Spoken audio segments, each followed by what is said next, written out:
So it's nice to be here and see all of you. Is the sound okay? Can you hear okay, great. So I'll start this morning with a proposal. And it's something that can be verified with mindfulness. And that is that the human mind has a lot of desires. So what I'm calling desire here is quite broad. Let's say that it refers to any kind of wanting, whether gross or subtle. So, we have a desire for food when we're hungry. We have desire if we're hoping to get home in time to get to an important Zoom meeting. Or I had the desire to drive to Redwood City this morning at some level. Otherwise, I probably wouldn't have gotten here. And sometimes desire comes in the form of not wanting something, right? Maybe we want the neighbor's dog to stop barking. Or also this morning while I was driving here, there was a squirrel crossing the lane in front of me. There were no other cars coming. But halfway across the road, it changed its mind and came back. And so I slowed way down. It wasn't clear which way it was going to go. And I felt my mind narrowing, which it does through desire. But I didn't want to hurt the squirrel. I had a strong desire not to hit the squirrel with my car. And luckily it headed back into the grass. So, there's a lot of desires. And then there can be more subtle desires, like while we're sitting, often it's hard to sit in the same position for a long time. We actually will subtly shift our weight, even when we're meditating sometimes, but also on the computer. And that's just because, there's a desire to move or shift. The body isn't meant to be in the same position for a long time. Or we can sit in meditation and subtly be holding on to a state of calm, for example. We want that to continue now that we've got it. So there's a lot. So let me ask a question then. How many of you would agree if I say that the second noble truth of the cause of suffering says that the cause of suffering is desire? Yeah, that's often what we hear. I see some hands, not all the hands. So, there's a lot of wanting in the mind, and what's going on with that? And so another proposal that can also be checked is that at some level, we tend to think that fulfilling our desires is going to bring happiness, or at least it's going to make things better than it is now. So we fulfill desire after desire to try to get things that we like or get things that feel pleasant so that we can sustain a sense of some kind of happiness or ease or safety or well-being, whatever word we use for it. So it's actually not such a ridiculous idea to want those things in our life, but it may not be complete, to have the idea that we need to keep wanting things and getting them in order to be safe or happy or have well-being. And if we practice mindfulness, we will start to see more of the picture. So if we keep looking with mindfulness, there's a couple things we might see. There's a lot of things we might see, but I'll just highlight a couple of them. One of them is that it is not entirely the case that we can become happy by fulfilling desires. How many would agree with that? Yeah, so nearly all the hands went up for that one. So, it's tiring to constantly be going from thing to thing to thing, and we have to keep at it, right? Because each one lasts for a while, but not forever. So there's always one more thing coming, one more refinement, one more next thing that we want. And all of this is not entirely in our control, is it? At some level, we understand that the things that we want, we don't have complete ability to get. Some things it's easy, sort of. It's pretty likely you can take your next breath. but not always, right? But that's pretty likely. That one's pretty likely. But other things that we try to get, that we have to buy or that we have to go and acquire or get from somebody else, there's a whole other set of conditions out there that are not in our control about whether we can get that, right? If we start looking more clearly. So we may not be able to get what we want or get rid of what we don't want. How about that? What does the mind do with that? So our quest to find happiness by fulfilling desires gets more and more suspect as we practice mindfulness. And then maybe the second thing that we would realize is that not all desires are actually harmful for us. Not completely. I deliberately painted a little bit of a complex picture at the beginning with all the things that I pointed toward. So some desires might be useful on the spiritual path, maybe, right? And some of the very real happiness that we get from fulfilling desires, because there is a kind of happiness we get from that, some of that might be good for us. You know, how about the peace that you get from coming to IMC or watching on YouTube? You know, that seems useful, doesn't it? Settle the heart and mind better than doing something else with this hour and a half. So we're going to have to look more carefully at these issues of desire and wanting. So I'll just say clearly, so it's stated, are all desires bad? No. But we have to have a lot of wisdom about that. So, you know, the Buddha was actually quite nuanced in his teachings on desire. He taught in different ways at different times. He taught different people differently, knowing where they were on the spiritual path. But basically he noticed, I think he was brilliant, that he noticed that there is in the mind a tendency to move toward things. Also a tendency to move away, which is related. You know, we're here and we want to move toward there. Let's broadly call that desire. And so he thought, well, you know, people have this tendency of wanting to move toward and away, which is to some degree a quality of the unawakened mind, but we have it, so why not use it? Why not use it on the path to move toward things that are actually helpful? So I want to talk about this desire that we have, this movement toward. And I like to say that there's a broad range of desire or a diversity of desire, kind of like a spectrum of desire, but it's not really linear. It's not really a linear sequence. It's more like a space. So I'm going to frame it today as 5 aspects of desire or 5 classes of desire. This is not a canonical list from the Buddha, but all of them are talked about in the teachings, and I've just kind of gathered them together. You can see if I hope it's a useful way of classifying things. So as we get in touch with these, I'm going to talk about each one. You might just sense for yourself, oh, okay, is that present in me? How does that operate in my life? How does that resonate for me? So the first kind of desire, clearly in the unwholesome part of the space, is the one that's called tanha. That's the Pali word, tanha. And it literally means thirst, but it's usually translated as craving. This is a kind of grasping kind of desire that is obviously painful, obviously harmful. You know, it's a gripping, essentially. It relates to lust or greed or kind of extreme wanting that we have. And, you know, we've all experienced this, actually. And when this kind of craving is about the world of the senses, which it often is, we call it kama tanha, which means it's desire for sensual things, sense desire or sense pleasure, like the Kama Sutra you may have heard of, very much about sensuality. And so kama tanha is strong grasping of sensual objects.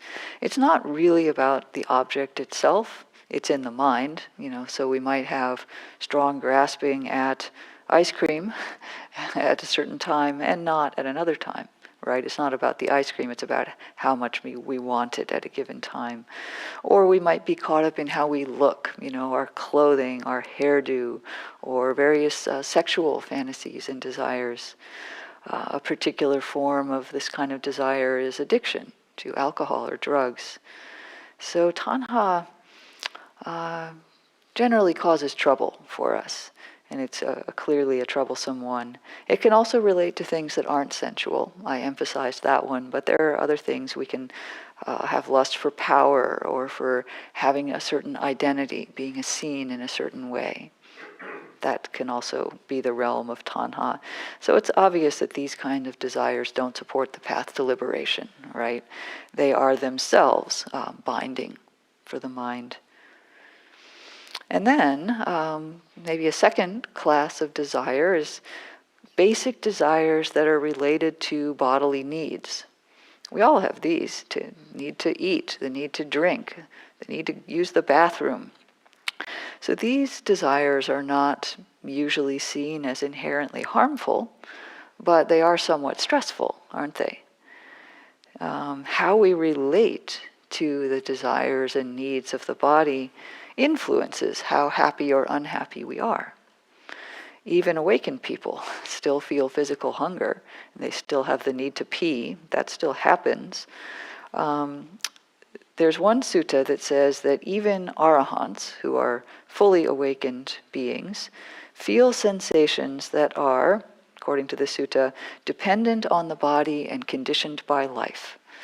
So there you go. You're not going to overcome those basic things. Even the Buddha had back pain. They're not all pleasant, these things related to the body.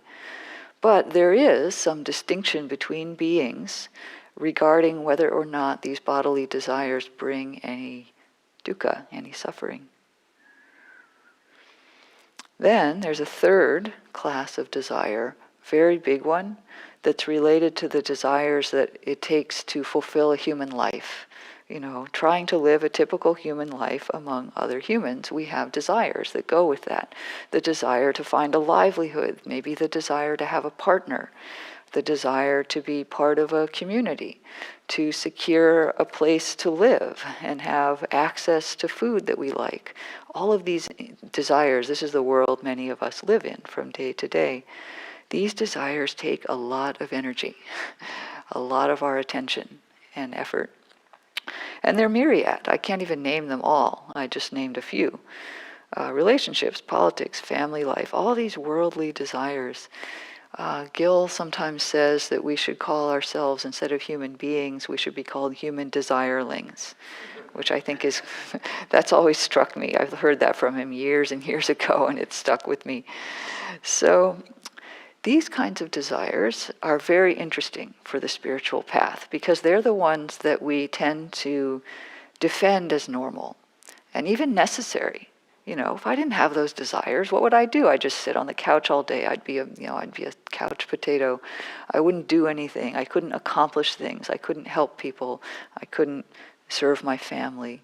So we tend to mark these desires off as off limits. This is necessary. We don't even, how can we even question those? The Buddha asked us to put a few question marks on those as to whether or not we have to pursue them with any kind of grasping. So it's a big realm for Dharma practice because this realm of desires occupies much of our day. These are the ones that we go from one to one to one throughout our day, right? So many of them are mild forms of what I called kama before, the world of sense desires and sensual pleasures. Not all of them are tanha, that grasping kind of desire, but they're kama, this world of the senses. And we don't have to have deep pathological grasping in order to be somewhat enslaved to our desires. And the Buddha asked us to question that enslavement and see if we could find other ways to live our life such that it doesn't have that inherent stress associated with all those things. So then continuing with the 5 classes of desire, with the 4th one, I would call our more elevated human wishes. There are various words for this: wholesome, skillful, refined, elevated, spiritual. Choose the word that works for you. But these include wishing to be ethical, wishing to be kind, wanting a peaceful and happy life where we are able to care more about how we're living than about money or status. Wanting to learn to meditate, wanting to learn the spiritual teachings, desire for the well-being of others. These are nice desires. These are generally very good desires. These are the kind of wishes that can serve our spiritual development if we engage with them, right? So these are the ones where the Buddha used our, let's call them elevated desires, as part of the path. He encouraged us to do these kinds of skillful wishes in order to uplift us or draw us along the path. So when we allow these wishes to be felt in our heart, they encourage us towards skillful and wholesome action. And the happiness that comes from fulfilling these kinds of desires, this fourth class, are nourishing. They bring a nourishing kind of happiness to us. So these are the wishes that can support confidence, ease, brightness, a certain kind of refined joy. Not a bubbly kind of joy, more associated with the sense world, but a tranquil kind of joy. And that's the kind of pleasure that the Buddha approved of. This is actually repeated in several suttas. This is called the bliss of renunciation, the bliss of seclusion, the bliss of peace, the bliss of enlightenment. I say of this kind of pleasure that it should be pursued, that it should be developed, that it should be cultivated, and that it should not be feared. How about that? The Buddha says there are kinds of pleasure that should be pursued. So there's also, the famous story of the Buddha realizing that all of the efforts he had done up to now, this is the Bodhisattva before he was the Buddha, realizing that everything he'd done hadn't brought awakening yet. And he was frustrated. All of his ascetic practices, all of his practices of the formless jhanas. And then he thought back to a time in his childhood where he entered meditative absorption as a child sitting under a tree peacefully, and how easeful and joyful that felt. And he recognized that that was the way forward, that was the path. This kind of meditative pleasure that he had first felt somewhat spontaneously, he then cultivated that under the Bodhi tree and was able to awaken. So these kinds of pleasures and happinesses are part of the path. It's important to note that even though that quote I read included the bliss of enlightenment, these are not the goal, actually. So this kind of meditative pleasure that we get, that comes kind of as a fruit or a byproduct of calming the mind and calming the body and having bright awareness, that is not actually freedom yet. There can still be some delusion in there, such as a sense of self or pride. But if we keep up with the mindfulness practice, that will be, those kind of side points will be seen and addressed at some point. And this happiness, this meditative happiness, will allow us to awaken. So that's the fifth class of desire, which I think is worth separating out, is specifically the aspiration to awaken, to be free, to be liberated. That can take various forms. What kind of wanting is that? So it's wanting to know, to discover, to investigate, to see, to touch into, to realize, to release. These kinds of wishes. Often these desires and aspirations feel very beautiful, very clean, very wholesome, a little bit distinct from that fourth class where we want to be ethical, we want to be kind, etc. Sometimes, at certain points on the path, this fifth kind of desire to awaken can get very strong. And then it's called samvega or samvega, which is often translated as spiritual urgency. And maybe you felt that one also.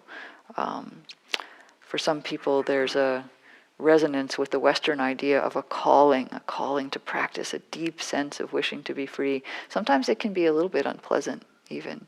So these desires feel beautiful and clean and wholesome, and then there can also be, get me out. And that's part of the process too sometimes.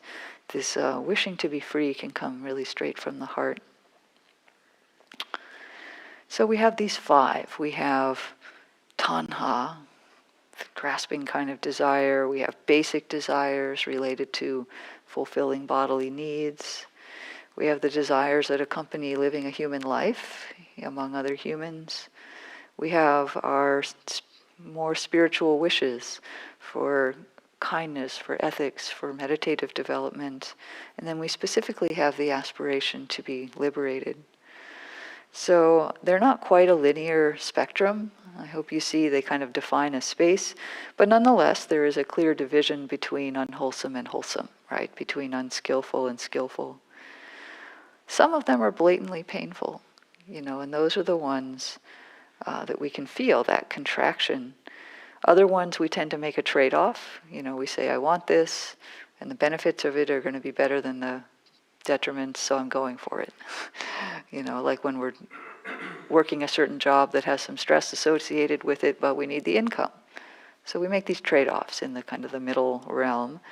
And then, there's some of them that are really quite beautiful, and we can fulfill those as much as we want, clearly helpful, and that will support us on our path.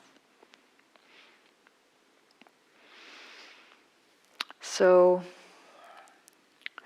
I want to delve now a little bit into that realm that I called the skillful desire, because it's not talked about as much as in that way. So I hope you're seeing at this point that there's a lot of different kinds, and we're going to need to be careful about which side we're on. We'll talk about that. So what about these skillful desires, these wishes that can support the path? So in that scheme of 5, they were the 4th and the 5th, but actually I'm going to take a step back into that 3rd realm and say that it's important to realize that in order to support our more elevated, spiritual, refined kind of desires, we have to do some work in the realm of the 3rd kind of desire, the everyday wants and needs of creating a human life. We have to do some preparatory work in the realm of our life in order to bolster our ability to fully develop these more refined kinds of desire. So in other words, we have to set ourselves up. We have to set up our life. Everybody in this room and on YouTube, you have set up yourself such that you could be here this morning. That's not bad. That's already an accomplishment. A lot of people haven't done that. So we can work in the very ordinary realm of the sensual world, the stuff of our life, in order to create conditions that will be able to move forward on the path with the more refined kinds of happiness. So there's a couple things I want to say about that. First of all, we need to simplify. We need to simplify our life in certain ways in order to support practice. So this is aligning with our lifestyle with that. And I want to read some lines actually from the Metta Sutta, from the sutta, the Buddha's discourse on metta, on loving kindness or goodwill, that are they're right at the beginning, and they point toward a way of being that has an air of simplicity to it that I find quite touching. A way of being that's kind of straightforward and uncomplicated. So this is from the Amaravati translation of that sutta. Some of you may recognize it because it's done in a chant. This is what should be done by one who is skilled in goodness and who knows the path of peace. Let them be able and upright, straightforward and gentle in speech, humble and not conceited, contented and easily satisfied, unburdened with duties and frugal in their ways, peaceful and calm and wise and skillful, not proud and demanding in nature. Doesn't it feel nice just to hear that? People who are like that are really nice to be around. And this has to do with generating the conditions for loving kindness in our life. But it points toward a simplification of how we are, simplifying our actions, simplifying our speech to be straightforward and gentle, probably even simplifying our thought processes so that we're not always caught up in a million theories and speculations and anxieties about what other people are thinking about us. Not necessary, and not so supportive of our practice. So we want to live in a way that has some spaciousness to it, to the degree that we can. That can be, I support creating some outer spaciousness if we can, reducing the amount of running around that we do, simplifying our activities, bringing in more spiritual friends into our life. But even if those aren't your life conditions, you have busyness, you have many people, you have work that's complex, there can be an inner spaciousness in relating to that. This phrase, unburdened with duties, there's a lot to be said for not having too many duties. And if you do, there's a way of being unburdened by them, right? There's a way of relating to them such that they aren't heavy and difficult and stressful for us if we create inner spaciousness around those. So if we want a life of practice that includes a life of metta and goodwill and kindness, these words that I offered give us some touchstones: straightforwardness, gentleness, humble, contented, unburdened, frugal. And so then that leads into finding ways to relate to the sensory world, the material world, skillfully, so that we can create a sense of refuge. Of all the vast realm of skillful and desires and wishes, I'm talking about just one here, but the desires that help us find refuge. And some of those actually come from the sensory world, from the material world. So the 5 physical senses, seeing, hearing, smelling, tasting, and touching, can be used or related to in ways that nourish our heart and mind. These are often associated, of course, the sense realm in Buddhist teachings is often associated with the need for restraint. That's the word used. And I would agree with that generally, because often we're not restrained in that realm, and that only leads to stress and so forth. But not all sense stimuli are to be avoided. How can we? We have these sense organs. So we don't have to avoid everything. We can use the sense world in ways that evoke faith, that evoke refuge, that evoke nourishment for us when we're properly attuned. We can even use the 6th sense, which is our cognition, our mind, in ways that are nourishing. Sometimes people have the idea about spiritual practice that anything related to thinking is bad. Anything related to, cognizing is very suspect. It should all just be kind of, coming from the heart, coming from emotions. But it's not the case. We can use our thinking mind. We can use the fullness of our mind and heart to nourish us. So I want to name a number of ways that we can use the ordinary stuff of our life, our 6 senses, as to encourage refuge and a sense of faith and ability to go forward with our practice, to align our life with Dharma practice. I guess I'll say them somewhat quickly, not with a lot of elaboration, with the idea that you might just kind of feel which ones resonate for you. And maybe you'll also get some new ideas. If you let me name a lot of them, you'll get some new ideas and say, oh, I'm not really using that realm, using that form in a way that could be helpful for me. So for some, seeing certain objects, such as the Buddha Rupa, for example, or images, even monastic robes, going to see monastics, can be deeply nourishing. It's interesting. There's a way in which our visual senses can resonate with something in us. The posture that the Buddha is in when sitting in these Buddha Rupas, I don't know if you can see from where you are, but there's kind of an elevation of his chest. And this is actually deliberate. It's meant to evoke a sense of confidence. That posture has an uprightness to it. You remember that word from what I just read in the Metta Sutta? And there's a way in which we can, we're not going to necessarily literally imitate what a stone figure is doing, but there is a way that if we sit up straight or feel the mirror between us and this rupa, there's a way that we can actually feel some of that confidence in ourselves. The posture of the body is not irrelevant in how we feel. So there's that, and then there's the beauty of a retreat center. It's not an accident that the aesthetic in this room is simple. It's meant to evoke simplicity so that we have simplicity in the mind also. That doesn't mean our mind is simple when it comes here, but we can be inspired by that. It can be uplifting. There's a subtle sense of calm.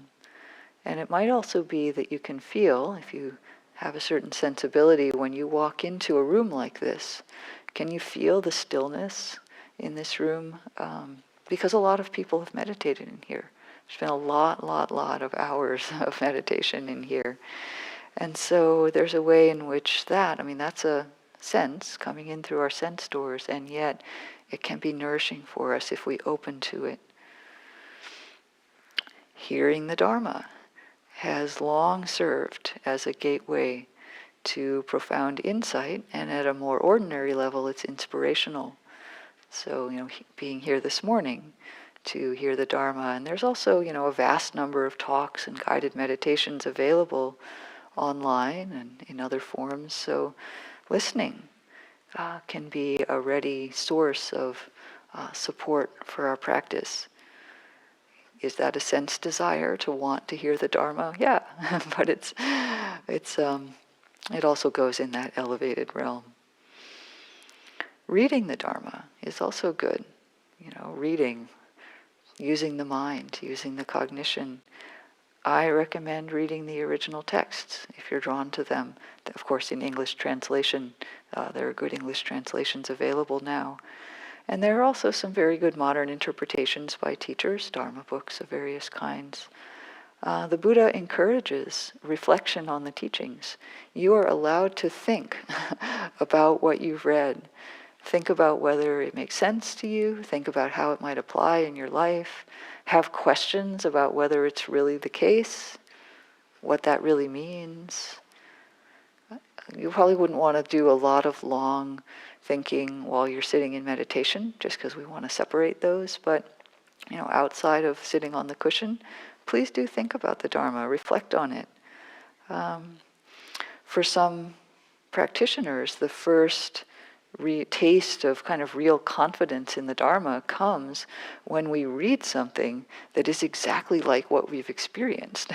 We've been sitting for maybe even just a short time, but we've experienced something, or we've felt something, or our mind shifts in a certain way. And then we pick up a sutta, or a teacher quotes something in a talk, and we realize, the Buddha said exactly what I've experienced. And that was 2,600 years ago. Maybe this guy did know something about how the mind works. So I'm joking a little bit, but there's really can be a profound resonance when we see that at least some of what's in the suttas reflects what we see in our own mind and body right here in the modern world. And we also understand, the mind can be trained. The process works. Even when I meditate, it's not an exception. I'm not the exception. It works for everyone else, but not going to work for me. But it does when we see that it does. So that can be very nourishing. And I think it also helps at a more emotional level. It's really nice if we hear stories about people who overcame their suffering. In the suttas, there's a wonderful story about a woman named Kisa Gotami, who was very distraught because her baby died, and she carried the child around. She just couldn't grok the death, and brought even, and everybody was like, not able to help her really. And she came to the Buddha with her dead child, and he said, okay, there's help for you if you can get a mustard seed from a house where no one has died. So she set off on this quest, brilliantly skillful teaching on the Buddha's part, because house after house after house was willing to give her a mustard seed. It's a tiny little thing, but there wasn't any house where nobody had died. So she got it. She got it over time. And we can be inspired by these more subtle ways that the Buddha taught people. He didn't always just talk about the 5 kinds of desire. But there were, he really could touch into people's deepest emotions and find ways to connect that into the Dharma. So, we can learn from this also. We can resonate with her grief and also with her wisdom and understanding through that practice. The Buddha's compassion. And then also being in nature. That's a decidedly sensory experience. But being in nature can give us a glimpse of the Dharma in certain ways that sometimes can penetrate more deeply than things that are explicitly spiritual. Sometimes, just seeing the trees, the bees, the clouds, the streams. Did you guys see the blooming dogwood on the way in? Amazing. So, these things tell us about impermanence, impersonality, conditionality, in a very straightforward way. We see the cycle of life happening and we understand how we're part of it. This too is the Dharma. And the truth of nature can heal and clarify things for us. And then there are certain devotional actions. This isn't for everyone, but if you've never tried it, you might. Certain devotional actions that can uplift our heart and mind, that maybe make it more easy for us to connect in with these refined forms of happiness. So for some people, bowing, maybe before you start meditation, or chanting or ritual, these things can connect us in with the spiritual dimension of life. I guess there's a fortunate resonance in that this afternoon at IMC there's going to be a session on chanting and talking about some of the devotional practices of Asia with a wonderful scholar, and that's his profession, is to be a Buddhist scholar, but I would say he's really quite a deep practitioner who has studied this. So if you're at all interested, 1 to 3 o'clock this afternoon there will be, and I think it's online also. I think it's hybrid, so even for those of you on YouTube, it's possible. So that's not everyone's cup of tea, but for some skeptics, like me originally, some skeptics have been stunned at how deeply these kinds of simple devotional actions can go. They can really touch the heart.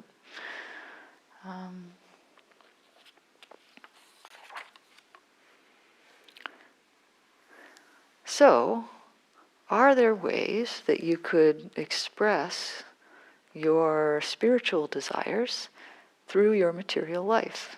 It's a question for all of you just to consider. Is there some way that you could shift, maybe take some of the energy that's going into ordinary desires like food, comfort, various pleasures?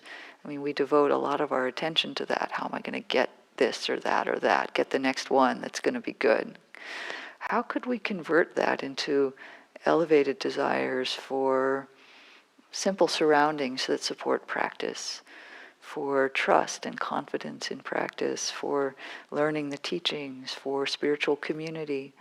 There's a way in which we can elevate our wishes along toward the upper end of those 5 classes of desire.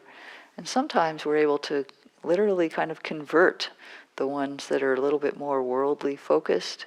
Oh, it would be even more nourishing if I could want these deeper things, these things that are part of the path. So we started by talking about how desire, first of all, is very prominent for us, but also that it has some subtlety to it. Clearly, a lot of the desires that we chase don't really help us. They're exhausting. We don't have control over them. They're pretty temporary when we get them. They don't last, then we have to do the next one. And yet, some things are good to want. I don't know if you can get awakened without wanting that at some level. It's not going to just happen. So we have to do something. We have to want something along the way. So, so these spiritual wishes for goodness and meditative development are good ways to direct that movement toward in our mind, movement toward to be movement along the path. Eventually, I think we will move into the complete release of maybe all kinds of desire, except for those bodily ones, but definitely we move into the release of tanha, the grasping part of desire. That is the cause of suffering in the Second Noble Truth. It's not desire, it's tanha, it's the grasping kind of desire. But then that leads to a natural question: how do we know? How do I know if I want something? Is that a good want or an unhelpful want? It's a little bit of a trial and error. There's a need for discernment there. We have to keep checking. We can check, are wholesome states in the mind increasing and unwholesome states decreasing, or the reverse? If we want kindness, we will tend to not increase our tanha when we do that. If we want to be kind, it can still creep in. We can want to be kind, and then we can say, I'm really a kind person. We take it on as an identity, and that's when it becomes unskillful, slips into that. But if we just keep checking, is there wholesomeness? Is what I'm wanting helping me to become more wholesome, more skillful? That's probably a good kind of desire. And also we can check if we're more, felt sense meditator, we can check if there's tension associated with a certain desire. If we want something that's, grasping or, more in the sensory realm, it tends to bring some tension, some stress with it, whereas other kinds of wants have a more open feeling to them. There's still a little bit of tension maybe, but it's more subtle. And we can also check whether what we're wanting will help others or only us. That's a good clue. If it would help others, then it's more in the realm of skillful. So developing this kind of discernment is part of the path also. We are not perfect at first at knowing whether we're having skillful, unskillful desire. So we'll have to develop that over time. But one implication of thinking in this way is that the whole world becomes our realm of practice. Every moment, every encounter, every wish that we have in our mind, right here in the tangible world, is a doorway to taking a step on the path, if we can see it in that way. So there's a completeness, there's a fullness to our relationship to life. And especially when we've undertaken a spiritual path, then we start to see the ways in which some of what we do supports that and some of what we do doesn't support that. And we can start to prioritize, move toward the things that are actually helping us, that are then propelling us along the path. And part of the subtlety of this knowing about which desires are helpful and not is that it shifts over time. So something that was helpful for a while might become unhelpful later. And we have to let go of certain desires that were okay at the beginning, but then they become burdensome. So be prepared for those shifts over time. So I hope what this has done is maybe clarified a little bit this realm of desire, so that we don't have an automatic sense of, oh, it's all bad, I've got to get rid of all my desires, and then the reaction against that, but I don't want to get rid of all my desires, and I shouldn't have to, and blah, blah, blah. We can sweep all of that aside and consider instead this dimension of wholesome, unwholesome, skillful, unskillful, which desires are supporting the path, and moving more and more toward having more of those in our life, and then letting the mindfulness take care of the rest of it, letting the ones fall away, moving us toward that aren't helpful, moving us toward that final movement into freedom, into awakening, freedom from all those movements of mind. So thank you.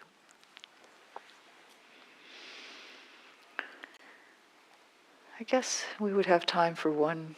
We're pretty much at the end, so I'll stay a little longer if anybody would like to come up and ask anything, but thank you.